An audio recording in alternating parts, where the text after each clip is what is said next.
Are Africans citizens or are they in fact subjects? Good question, Shaka.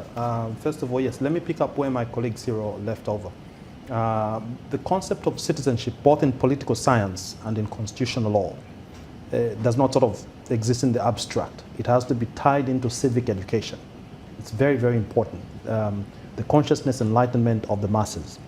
Now, when we talk of civic education, you look at the state of our economies.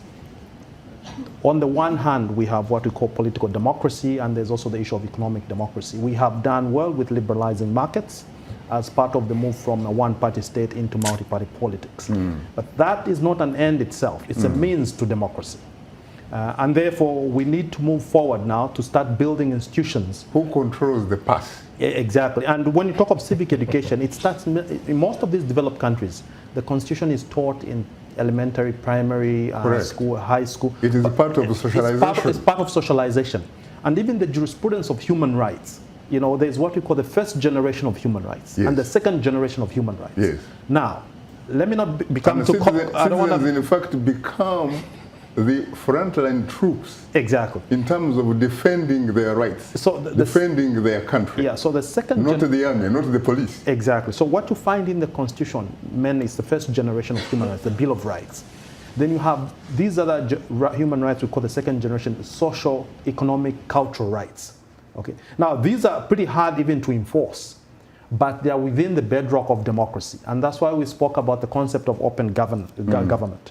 The citizens need to have access to data to hold their elected officials accountable. They need to know what their rights are in order to assert them. Exactly. These things shouldn't be a myth.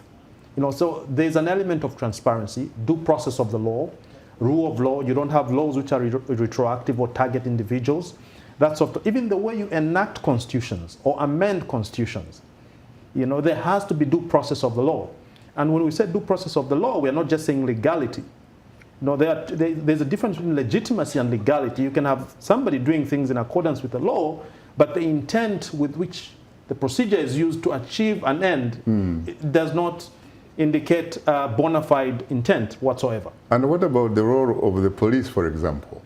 Because one finds that in most African countries, you actually have a police force which is pretty much similar to what used to happen under colonialism. And yet, the police should be a service to the people, protecting the people. But in this particular case, the police plays a partisan role, protecting those in power. Speaking as a lawyer, indeed, you're absolutely right, Shaka. I agree with you. But if I take off my lawyer hat and speak as a political scientist, state machinery, the police are part of state machinery together with the army. Okay, that's how the state actually holds on control and obtains legitimacy. There are basically two ways in which the state will control and gain legitimacy. One, through use of force. Coercion. The other one is through articulating an ideology around which they can galvanize support. Okay, and that's where you get a lot of propaganda. And so forth, to give yourself legitimacy. So most of these governments, that's what we are seeing. So the police force, legally speaking, yes, they're supposed to be a service, but there's also the political reality.